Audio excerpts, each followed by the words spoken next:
এদা শোন, ভালোই ভালোই বলছি, ভাত খেলে নাহলে পেটে ভ্যাকাম করে লাতে মেরে পকেট আরে ভাত না খেলে তো ভোক লাগবে, তাড়াতাড়ি খাও। করি। কাল কি যা খেয়েছি সব বার করে নেবো। যতদিন বিয়ের ব্যবস্থা না করবো আমার, ততদিন ভাত খাবো না, শুকি শুকি মরবো। ঠিকই ও বুঝেছি, বিয়ে করার জন্য এত একবারে ইয়ে হয়ে গেছে। বলছে ছেলেতে, ছেলে বড় হয়ে গেছে, ছেলের বিয়ের ব্যবস্থা করতে হবে না? দেখবি এ তো আব্বা, মায়ের গায়ে হাত দেবো না, চুলে ফুলে সব ভেঙে ফেল দেবো। রে समझ रहे हो समझ रहे हो आप समझ रहे हो ना। তোর বিয়ে দেবো আমি। তুই জানিস তোর পরিস্থিতি কি হয়ে আছে? কেন কি পরিস্থিতি হয়েছে আমার? এই তুমি বলো গো। আমি বলতে পারবো না, আমি বললে তুমি আবার মারবে আমাকে, তুমিই বলো। ঠিক আছে,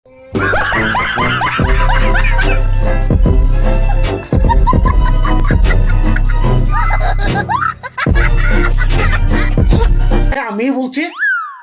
এই তোর মনে নাই এখনো পর্যন্ত তোর মুসলমানই হয়নি, তোর বিয়ের ব্যবস্থা আমি কি করে করবো বল? মুসলমানি এখনো হয়নি, কবে ফের মুসলমানি হবে কিছুই বুঝতে পারি না। মুসলমানে হয়নি মানে? আরে মুসলমানই হয়নি তা তুই জানিস না? মুক্তি যাইও বুঝতে পারিস না? ফুটা না মুজা। তা এতদিন পর্যন্ত মুসলমানে দাওনি কেন আমার? দোষ তোমার না আমার? আশ্চর্য ব্যাপার রে ইয়া।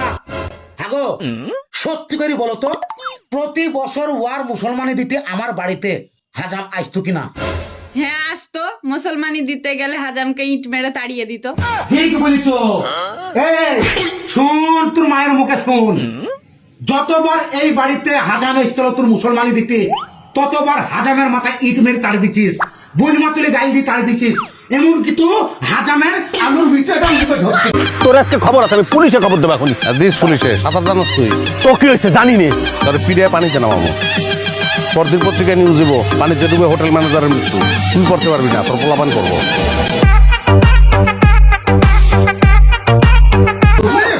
হাজাম ভয় পালিয়ে যেত, আবার বলছিস বিয়ের ব্যবস্থা করো। আর মুসলমানি হয়েছে কিনা তাও মনে নাই। আগে মুসলমানি করগা, তারপর বিয়ের ব্যবস্থা করবো। তা ঠিক আছে, আজকে হাজার ডেকে এসে আমি মুসলমানি করবো। করবি তো? হ্যাঁ দেখ, হ্যাঁ করবো, তুমি হাজার ডেকে এসো, যাও। হাজামকে মাইলে কিন্তু হবে না। হ্যাঁ মারবো না, যাও তুমি হাজার ডেকে এসো। ঠিক আছে তো, আমি হাজামকে এক্ষুনি ডেকে আসছি, তারপর আর মুসলমানের ব্যবস্থা করছি। বাবা মুসলমানিটা কর, আজকে হাজাম আসছে। ভয় করিস না, 1-2 মাসের ভিতরে শুকিয়ে যাবে, তখন তোর বিয়ের ব্যবস্থা করাবো। ঠিক আছে মা, তুমি ভাত আদো, মুসলমানি হয়ে গেলে ভাত খাবো। আরে হাজাম সাহেব, একবার আমাদের বাড়ি চলো না, একটা আর্জেন্ট মুসলমানি আছে। কার মুসলমানি গো? আগে চলো তো, তারপর দেখতে পাবা, পয়সা ঠিক দিয়ে দেবো। ঠিক আছে চলো দেখি। এসো।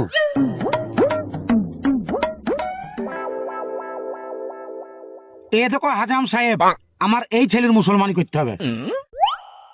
ও বাবা, এত বড় ছেলের আমি জীবনে মুসলমানি করিনি গো।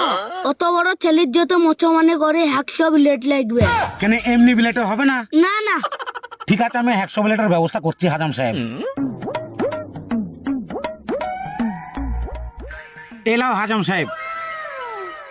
চলো জঙ্গলে।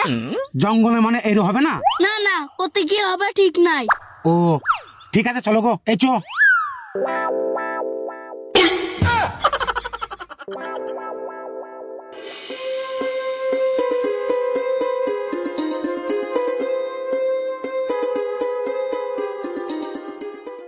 এইখানে বসাও।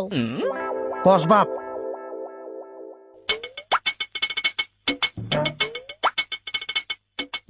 হাজাম সাহেব দেখে শুনে কাটবা, হ্যাঁ?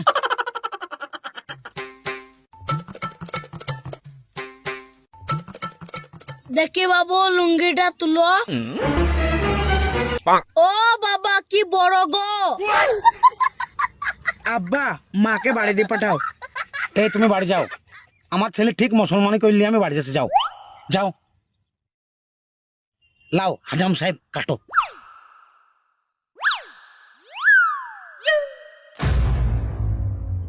উরে বাবা, কি হইলো হাজাম সাহেব? হাত দিছে আর এত বড় হয়ে গেছে গো। কেন বড় হয়ে গেলি কাটবি না? না কাই মারবে কিন্তু ওর ভবিষ্যতে গোষ্ঠী মারা যেতে পারে। না হাজাম সাহেব, ওর মুসলমানি করার লেগে আমার গোষ্ঠী শুধু মারা যাক এটা আমি হইতে দেবো না। ও ছোটবেলা থেকে মুসলমানি করেনি কেন? তাহলে কি করতে হবে হাজাম সাহেব? এত বড় ছেলে মুসলমানি করাইতে গেলে একটাই উপায় আছে। কি উপায় হাজাম সাহেব? লন্ডনে নিয়ে যেতে হবে। লন্ডনে ডাক্তাররা এত বড় বড় মেশিনের পেরোই দেয়।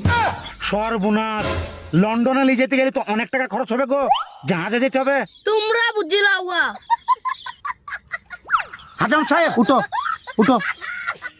আব্বা তুমি যতটুক হাজাম লাইছো ওয়ারি তো মনে হয় এখনো মুসলমানি হয়নি। ও আব্বা আমার মুসলমানি কি করে করবি? বকিস নে। ছোটবেলা থেকে মুসলমানি করিস নি, এবার বুঝ ঠেলা। এবার তোর ওই মেশিনের কি হবে তুই নিজে জানিস নি, বুঝলি তো? বাইগান। ইন্ডিয়াতে হবে না আব্বা মুসলমানি আমার? আমি জানি নি, হাজাম সাহেব যা বললো তাই করবো, জমি বেচেও করবো। চো লন্ডনে নিয়ে যাবো তোকে।